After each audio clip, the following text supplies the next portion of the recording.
to GamesMaster, where even a former Olympic gold medal swimmer like myself needs a bit of extra buoyancy. The reason the girls are blowing up my water wings is, as the star of the show, I can't be seen to blow myself. Later on in the show, we have got Hollyoaks heartthrob Paul Leyshon as our special guest. You can stop blowing now, girls. Who's your favourite heartthrob? Mine's Cliff Richard, for the wonderful example he sets to young children. Kurt Cobain, for exactly the same reasons. Okay, we'll be soaping it up with some top teen soap star action later on, but now let's lather up for today's news.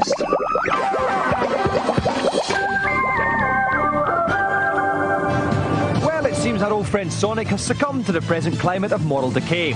His latest outing, the arcade title Sonic Championship, finds him beating up his old pals in a frenzy of pent-up teen rage. On secret test at the moment, the game features a variety of special moves, including Sonic's classic spinball. Sonic's school teachers are so appalled, they've shut down his school. Universal Studios Florida just announced their biggest money spinner of the summer has been the newly installed Terminator attraction. Directed by James Cameron and featuring all the stars from the original film, the 3D extravaganza has the honour of being minute for minute the most expensive piece of celluloid since that dodgy film I made with the donkey. Hey, Buckethead.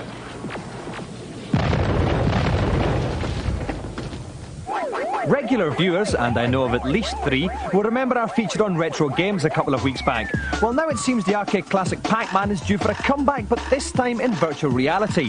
VR Pac-Man is due in arcades sometime soon, and like most virtual reality rides, apart from the fact it costs a fortune, you can't see where you're going and makes you feel sick, looks brilliant. Well, there you go, up-to-the-minute news, plus a humorous voiceover at no extra charge. It's incredible to think this channel doesn't even make you pay a licence fee. Now it's time for today's event, and we're calling it I Have Violence, I Am Happy.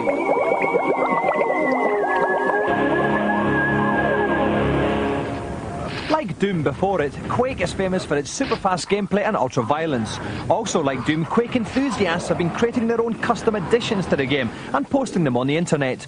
Nice efforts include this banana skin weapon, which encourages some slapstick action in deathmatch mode. The grappling hook patch allows you to hoist yourself up to the roof and take your enemies from a more relaxed vantage. Or even this spaceship patch, mow down the opposition from the comfort of your cockpit, like in the Gulf War. As we speak, in countless bedrooms across the nation, young people are busy coming up with novel ways of customising the game. Some, like Michael Mad Dog Clark, use software downloaded from the internet to create their own custom levels. Michael designs deathmatch levels, which he then plays against his next-door neighbour, thanks to a little wire that connects the PCs in their 2 bedrooms. Indeed, Michael's formidable level designing skills and a nice line and bribes make him the perfect candidate to take part in today's event. For this challenge, I've enlisted the help of young Michael Clark, who's used his level designing skills to prepare an especially fiendish scenario to test our players' ability. Quite simply, my contestant must get through the level and reach the exit before the demonic denizens make a meal of him. If he does, he'll earn the joystick. If not, it seems only fair that Michael, and the author of his demise, should take the prize instead. So, wandering around in the dark with the whole world trying to kill them in a thinly veiled metaphor of my life, please welcome David McCandless and Michael Clark.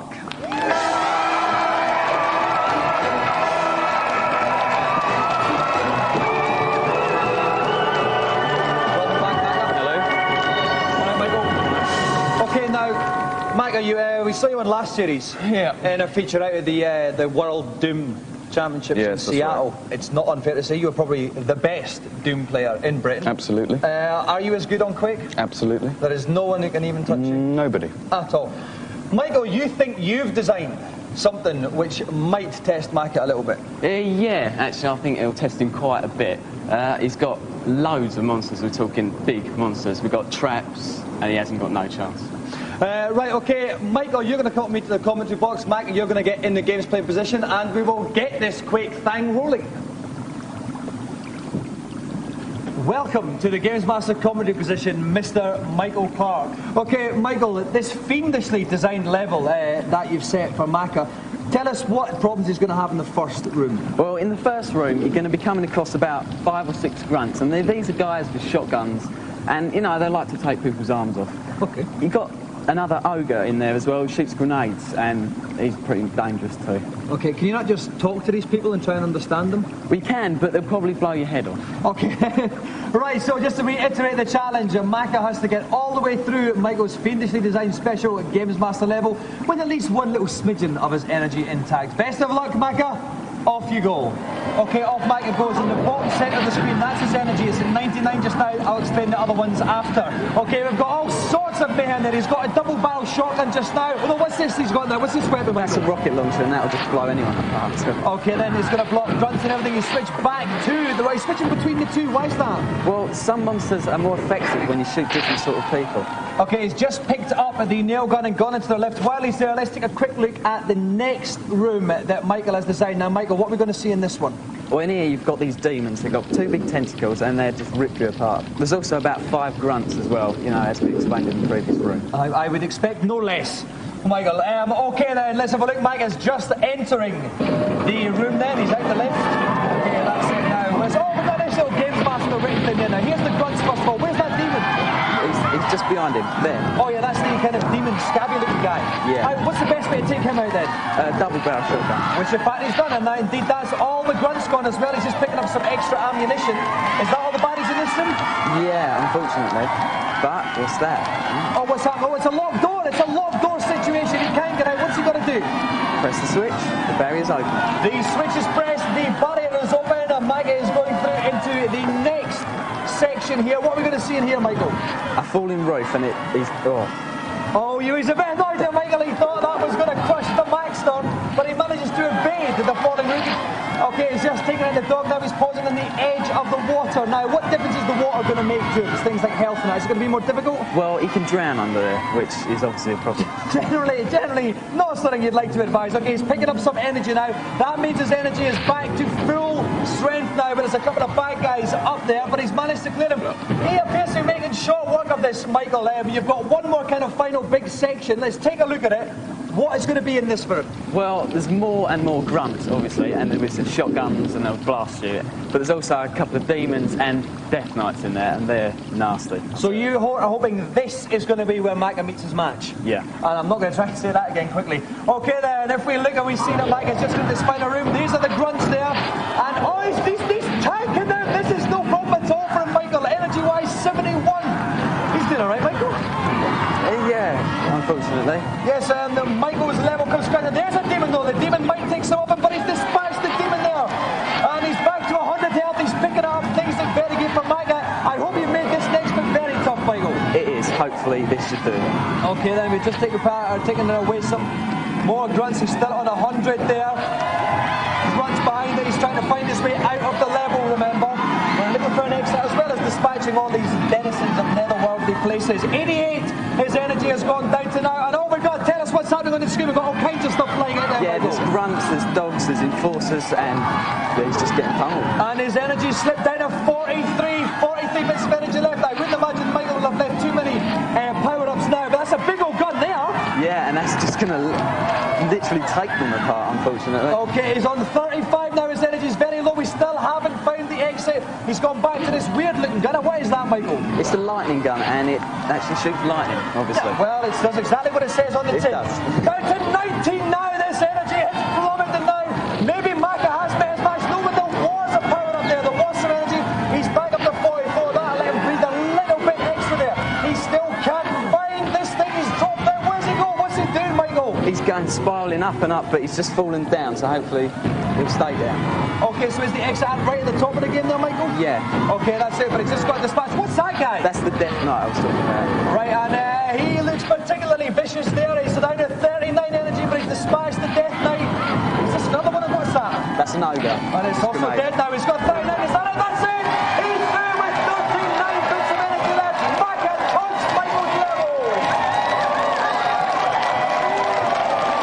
Well, Mike, it didn't seem to be a huge amount of problems. He finished on 39. What were some of the difficult bits in it for you? Well, the boy wonder had planned a little bit of jip for me there. I came around a corner down into a courtyard and there were some demons floating about there, which gave me a bit of hassle. But apart from that, no problem. Obviously, you played a lot of these the made-up levels on Quake. How does this compare to some of the ones you've Well, I must admit, you know, as much as I hate Michael, that his his level was, you know, very good. Very good example of what you can do with Quake, basically. Okay, Michael, having seen Micah play, is there anything you would have changed in that level now? He was good, I must admit, but I could have put some harder monsters in, maybe a couple more traps, and that would have caught him out. And you could have worn a better shirt as well. Thank you. Appearance on the show. So could he, maybe as well. Yes, but unfortunately, nothing can be criticised about my clothing. Okay, then, thanks so much for designing the level. Thank you very much, Micah, for seeing you again on the show. My pleasure. And the GamesMaster Golden Joystick goes to David Micah McCandless.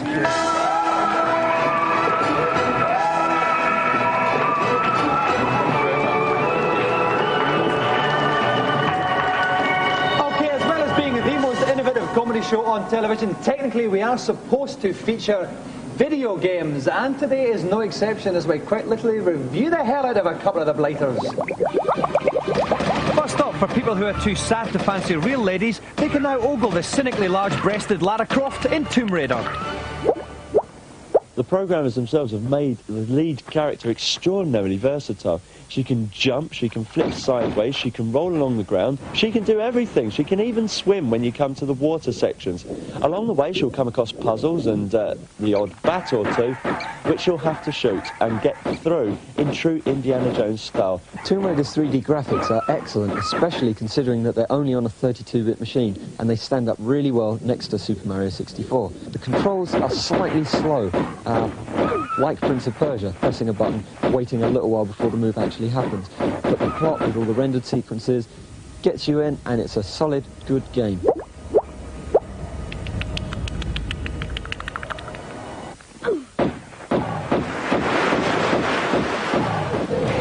In Street Racer, you can commit hardcore acts of road rage without any fear of getting hauled over by the fuzz. If only life were that simple. Okay, so Street Racer is pretty much Mario Kart, but there's no competition on the Saturn. There is no Mario Kart style of game, and Street Racer will have it all to itself.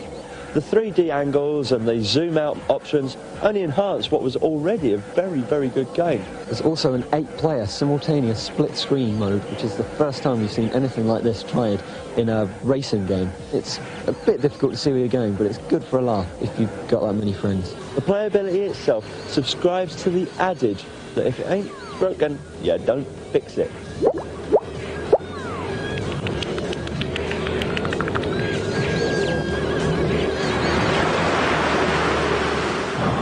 Good, clean fun and more detail on these games are yours by visiting our webpage, and we've even put some Quake patches on there too. We'll give you the address at the end of the show. Okay, we're going to go to a commercial break now. Coming up in part 2, Paul Leyshon, the top Hollyoaks heartthrob, will be on the show doing a challenge, but more importantly, I'm going to try and find out just how much money the cheeky little monkey earns.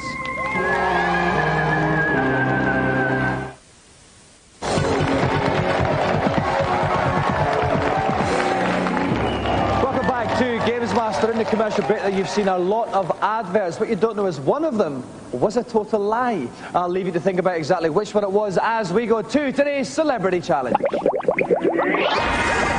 I've never been to New York City myself, but with all that crime and depravity, it certainly sounds like a wonderful spot for a holiday. My next contestant will be paying it a visit in the form of the PlayStation's Die Hard trilogy. Positioned behind the wheel of one of the city's infamous checkered cabs, the player must race around, attempting to defuse 4 bombs before they explode. Time is of the essence, so I would advise my contestant to avoid wasting valuable seconds in the needless slaughter of pedestrians. Okay, so in a fine piece of television symbiosis, our special guest tonight is the bloke you can see straight after us on Channel 4. No, it's not the guy who says, next time you're a roof leaks, don't say I didn't warn you. It is Paul Leyshon from Hollyoaks.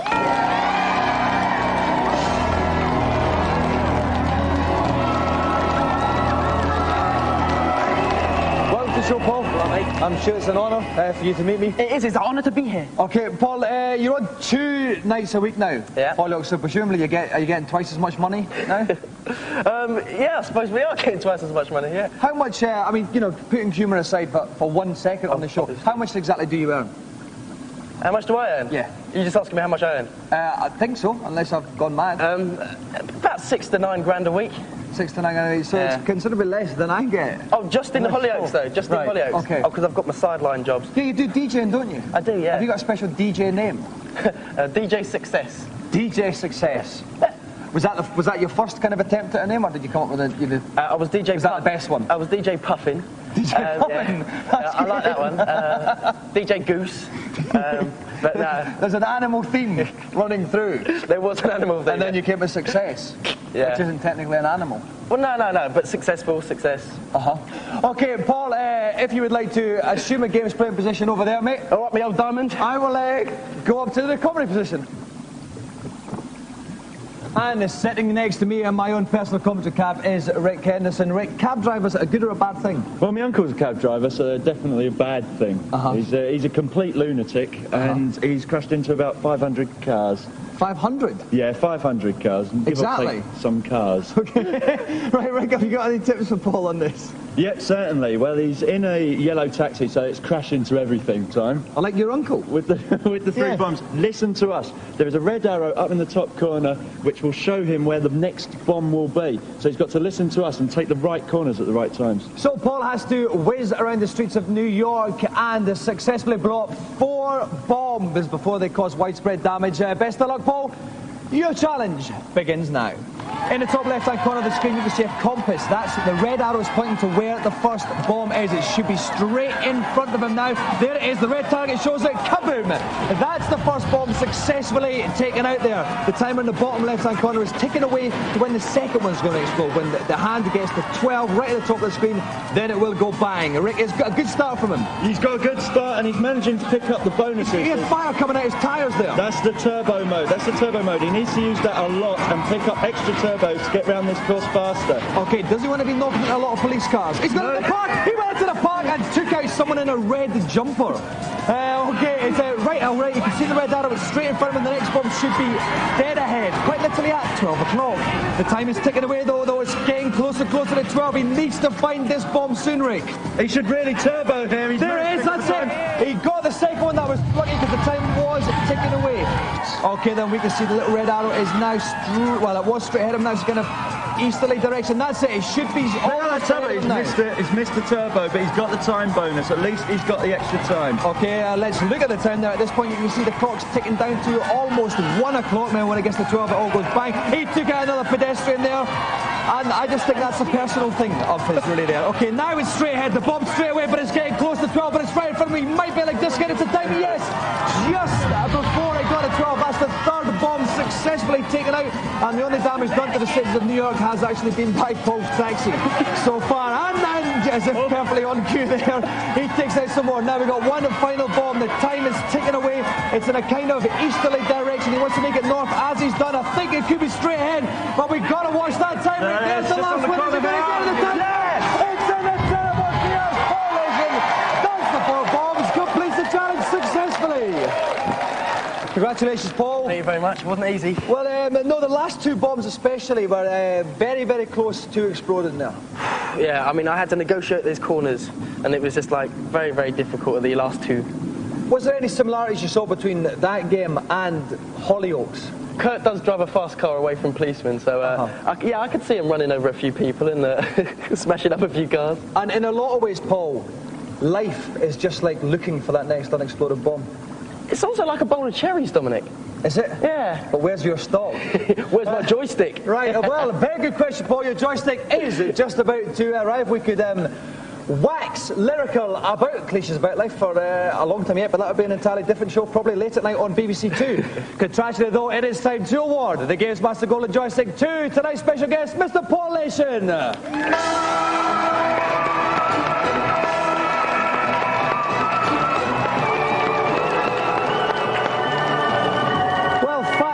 Features is fairly flipping my fingers off with an uncontrollable desire to make his presence felt once more. Let's sit back and watch his performance.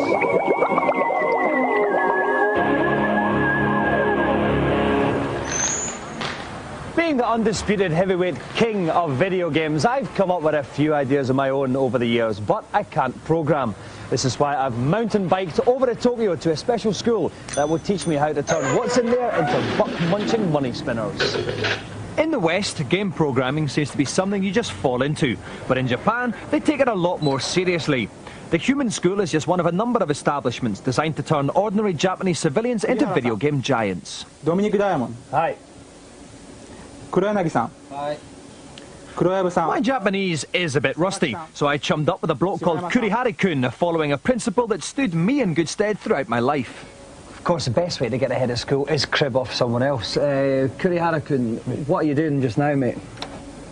今は自分が作ってるムービーにそれを元にどんどん手直しをしていくんですけれども。So he's basically looking at a pair of ladies' legs. Polygons are the foundation of most modern game graphics, and human students spend quite literally a very long time learning how to construct convincing polygon images. Like this final level boss from Mortal Kombat 5. Okay, it's going very well. Look down here, this is Dom's new game. This is the work I've done in it so far this morning. It's the basic plan of the game. And up here on the screen you can see I'm rotating some polygons around. It's all going swimmingly, but I'm a little bit hungry now, so I think it's time for lunch. Some lunch there, guys?